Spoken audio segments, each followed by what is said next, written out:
नमस्कार, आप सभी को हमारे YouTube चैनल सागर सर इंडिया में स्वागत है।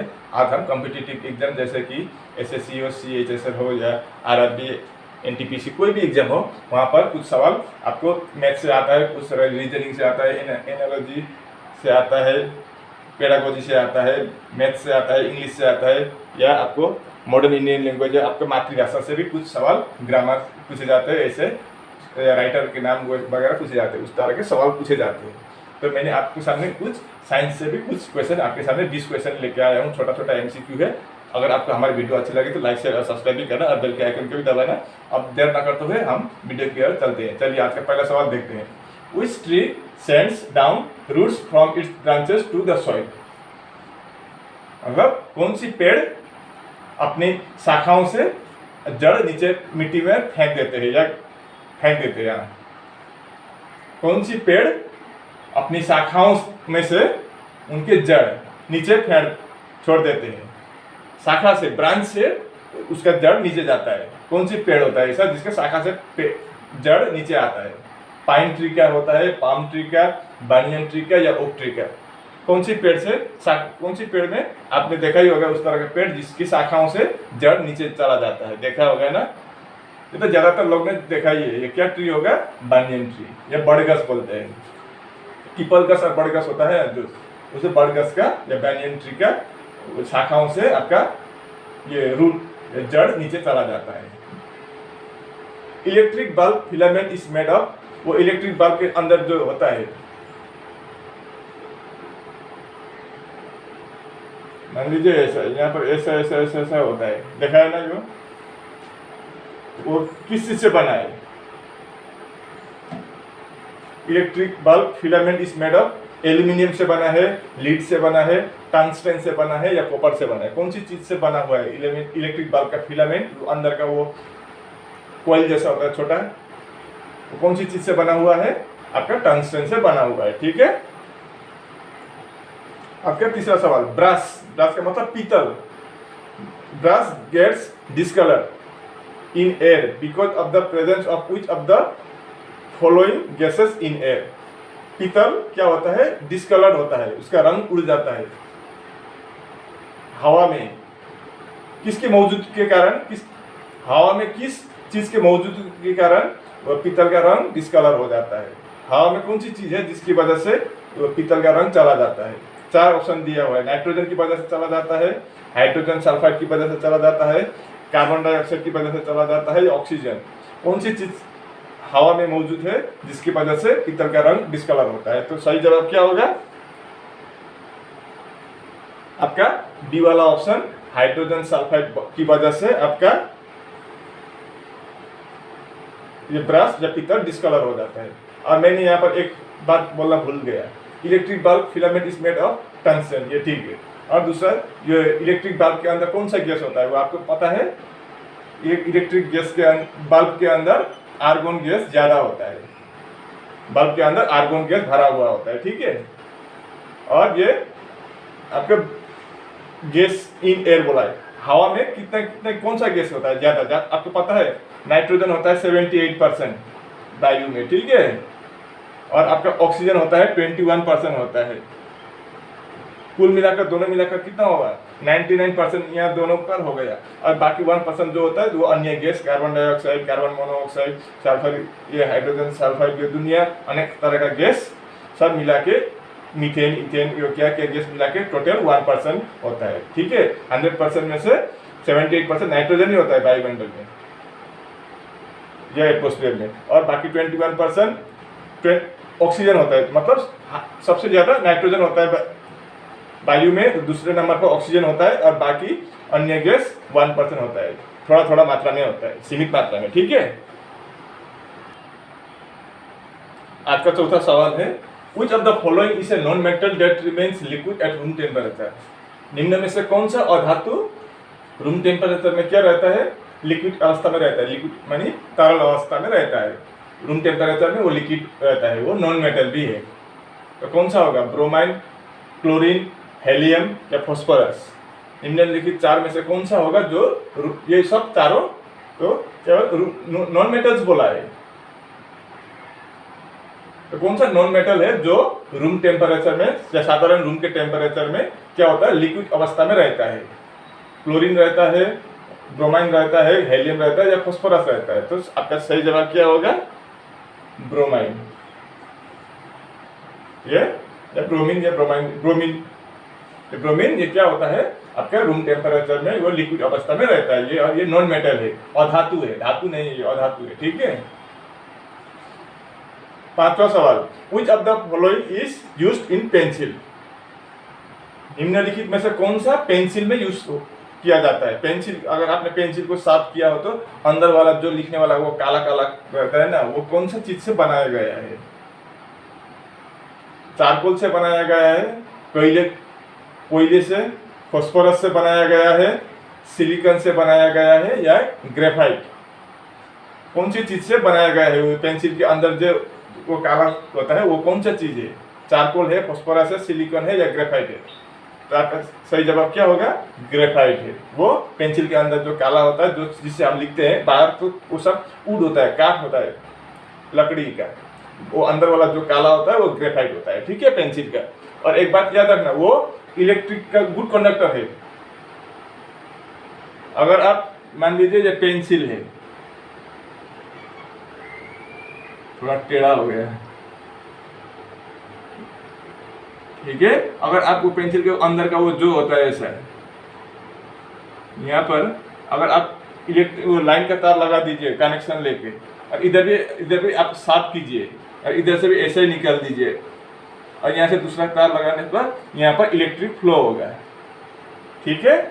अगर इधर से प्लस और इधर से माइनस करके आप कनेक्शन करके एक ले आए तो यहाँ पर अगर आप एक बल्ब लगा दें तो क्या हो, वो बल्ब जल जाएगा। ठीक है, वो बल्ब ग्लो होगा। मतलब ये पेंसिल के अंदर का जो ग्रेफाइट है उसमें इलेक्ट्रिसिटी फ्लो होता है। It is a good conductor of graphite, is a good conductor of electricity.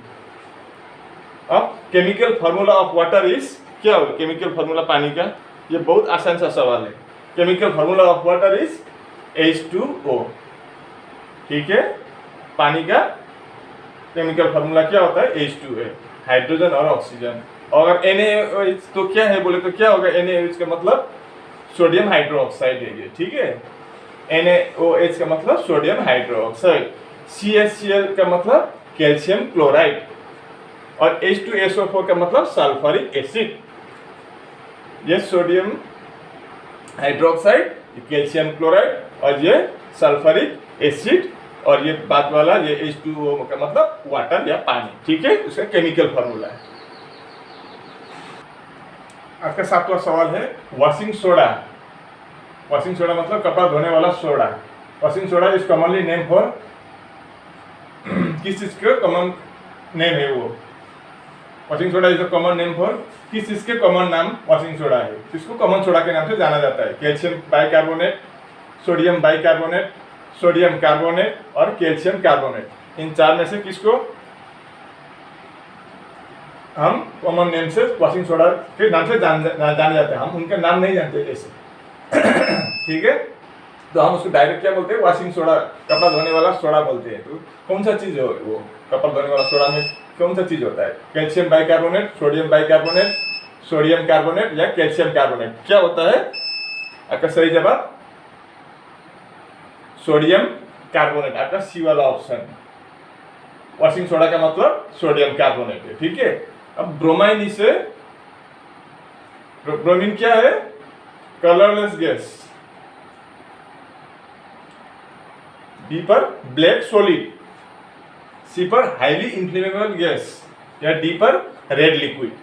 Bromine क्या है इन चारों में से? पहले मैं बता देता हूँ ब्रोमीन का केमिकल और सिंबल, केमिकल सिंबल क्या होता है? ब्रोमीन का सिंबल हम उसको Br लिखते हैं। ठीक है, ब्रोमीन का सिंबल क्या है? Br है। और उसका एटॉमिक नंबर कितना है? ब्रोमीन का एटॉमिक नंबर आपका 35। ब्रोमीन का हम Br लिखते हैं उसका। ठीक है, उसका वो सिंबल है ब्रोमीन का, और उसका एटॉमिक नंबर आपका 35 होगा। लेकिन ब्रोमीन क्या चीज है? कलरलेस गैस है, ब्लैक सॉलिड है, हाईली इन्फ्लेमेबल गैस है या रेड लिक्विड है? तो आपका सही जवाब क्या होगा? ब्रोमीन रेड लिक्विड है। ठीक है। ये 10वां सवाल, the hardest substance available on earth is, पृथ्वी पर सबसे हार्ड चीज क्या होता है? हार्ड सब्सटेंस क्या है पृथ्वी पर सबसे हार्ड? डायमंड है, डायमंड का मतलब हीरा। आयरन, आयरन का मतलब लोहा। स्टोन, पत्थर या गोल्ड, सोना। इन चारों में से कौन सा सबसे हार्ड होता है? आपका सही जवाब क्या होगा? Diamond. Diamond is the hardest material on earth. ठीक है। आपका 10वां सवाल, non sticky cooking utensil are coated with, जो नॉन स्टिकी बर्तन होता है उसको कौन सी चीज से कोटेड किया जाता है? पीवीसी से, पॉलीस्टायरीन से, टेफलॉन से या ब्लैक पेंट या काला ऐसे कलर कर देते हैं? कौन सा चीज से वो नॉन स्टिकी यूटेंसिल को कोटेड किया जाता है? तो आपका सही जवाब क्या होगा? टेफलॉन। ठीक है, टेफलॉन से वो कोटेड किया जाता है। अब potassium nitrate is used in, potassium nitrate कहाँ पर यूज किया जाता है या व्यवहार किया जाता है या इस्तेमाल किया जाता है? पोटेशियम नाइट्रेट कहाँ पर इस्तेमाल होता है? सॉल्ट पर, नमक पर होता है, ग्लास पर, कांच पर होता है या शीशे पर होता है, मेडिसिन दवा पर होता है या फर्टिलाइजर खाद पर होता है? पोटेशियम नाइट्रेट कहाँ पर यूज होता है? आपका खाद पर होता है, फर्टिलाइजर पर। ठीक है। Soda water content, soda water में क्या होता है? Carbonic acid, carbon dioxide, sulphuric acid या नाइट्रस एसिड? कौन सा चीज होता है आपका सोडा वाटर में? सोडा वाटर में आपका ए वाला ऑप्शन कार्बोनिक एसिड होता है। ठीक है। Sodium metals are kept under, ये 13वां सवाल देखिए। सोडियम धातु किसके अंदर रखा जाता है? पानी के अंदर डुबा कर रखा जाता है या केरोसिन के अंदर या एल्कोहल, मदिरा या दारू बोले तो दारू या पेट्रोल, किस चीज के अंदर ये सोडियम मेटल को डुबा कर रखा जाता है? पहले ये बताएं कि आपको कि एक सोडियम को क्यों डुबा कर रखा जाता है। अगर वो वायु में आ जाए तो, एयर में आ जाए तो वो क्या हो जाएगा? खुद ब खुद जल जाएगा। ठीक है। हवा में ऑक्सीजन होता है, उसमें ऑक्सीजन के साथ ये अगर मिल जाए तो क्या होगा? ये जल जाएगा, खुद ब खुद जल, आग लग जाता है। इसलिए उसको डुबा कर रखा जाता है किसी चीज में। तो कौन सी चीज में डुबा कर रखा जाता है? पानी में, केरोसिन में, एल्कोहल में या पेट्रोल में? तो सही जवाब क्या होगा? किस चीज में डुबा कर रखा जाता है? केरोसिन में। ठीक है। सोडियम को केरोसिन तेल के नीचे डुबा कर रखा जाता है तो उसमें आग नहीं पकड़ता है। अगर वो बाहर आ जाए तो केरोसिन से, अगर हम या किसी भी चीज से उसको अगर हम वायु में ऐसे हाथ पर पकड़ कर ऐसे रखे तो हाथ पर ही आग लग जाएगा। ऐसा चीज है ये सोडियम, ये धातु है सोडियम। ठीक है। What is laughing gas? Laughing gas क्या है? वैसे लाफिंग का मतलब क्या है? हंसना। लाफिंग गैस कौन सा है? Carbon monoxide, sulphur dioxide, nitrous oxide या हाइड्रोजन पेरोक्साइड? कौन सा वाला होगा आपका? अनुमान लगाइए तो कौन सा होगा आपका laughing gas? Carbon monoxide, sulphur dioxide, nitrous oxide या हाइड्रोजन पेरोक्साइड? तो आपका सही जवाब क्या होगा? नाइट्रस ऑक्साइड होगा आपका लाफिंग गैस। और इसका सिंबल क्या है? N2O। ठीक है। N2O का मतलब नाइट्रस ऑक्साइड है और ये लाफिंग गैस भी बोला जाता है इसको। Diamond is an allotropic form of, diamond किस चीज के इलेक्ट्रोपिक फॉर्म है? कार्बन के, सिलिकॉन के, सल्फर के या जर्मेनियम के? डायमंड किस चीज के इलेक्ट्रोपिक फॉर्म है? कार्बन के है, सिलिकॉन के है, सल्फर के है या जर्मेनियम के है? तो आसान सा सवाल है, वो कार्बन का है। ठीक है। आपका 16वां सवाल, which of the following is the lightest metal? निम्न में से कौन सा धातु सबसे हल्का धातु है? लाइटेस्ट का मतलब हल्का, मेटल, हल्का मेटल, हल्का धातु है। ठीक है। यहाँ 4 धातु का नाम दिया गया है, लीड, सिल्वर, मर्क्यूरी और लिथियम। इन 4 में से कौन सा धातु सबसे हल्का है? तो कौन सा सही जवाब होगा? लीड, सिल्वर, मर्क्यूरी और लिथियम में से आपका लिथियम सबसे हल्का धातु है। ठीक है। आपका 17वां सवाल, decibel is the unit for, decibel किस चीज के यूनिट है? रेडियो वेव फ्रीक्वेंसी का है, intensity of sound, intensity of heat, speed of light. इन चारों में से कौन सा चीज का यूनिट है डेसिबल? ये आसान सा सवाल है। ये आपका इंटेंसिटी ऑफ साउंड है। ठीक है, हम आदमी कितने डेसिबल तक सुन सकते हैं? आपका 0 से लेकर 85 तक नॉर्मल, ठीक है। उससे ज़्यादा भी सुन सकते हैं लेकिन प्रॉब्लम हो सकता है। फिर भी हम 120 से लेकर 130 डेसिबल तक सुन सकते हैं।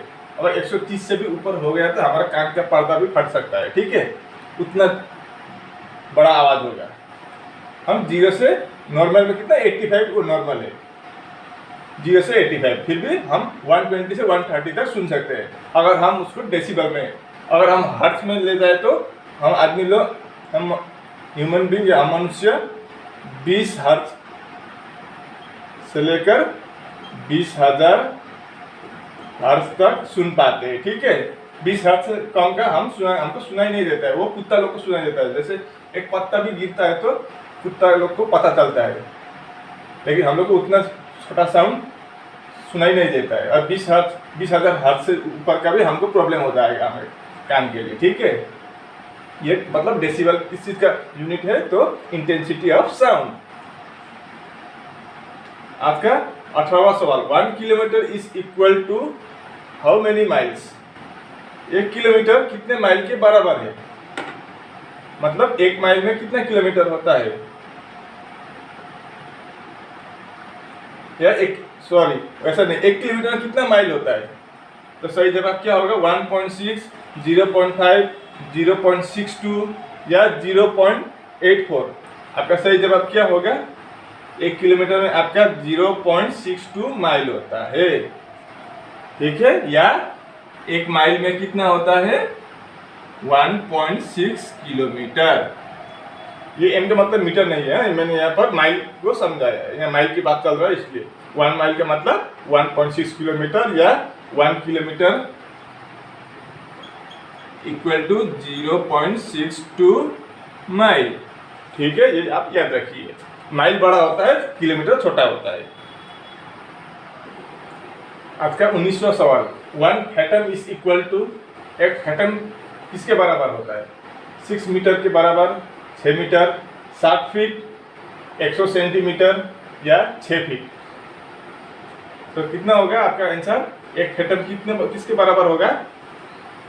आपका एक फैटम, ये डी वाला ऑप्शन 6 फीट के बराबर होगा, या 1 fathom is equal to 6 feet. Okay, आज का लास्ट सवाल, 20वां सवाल, fathom is the unit of, fathom किस चीज के यूनिट है? साउंड के है, डेप्थ गहराई के है, फ्रीक्वेंसी के है या डिस्टेंस के है? कौन सी चीज के यूनिट है फैटम?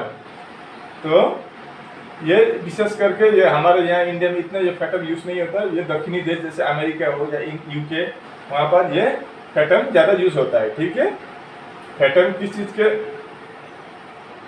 यहाँ से हमको पता चल रहा है ये फैटम क्या चीज़ है, किस चीज़ के यूनिट है। Fathom is equal to 1 fathom is equal 6 feet. तो फीट, ये साउंड हम फीट में मेजर नहीं कर सकते, फ्रीक्वेंसी भी हम फीट में मेजर नहीं कर सकते।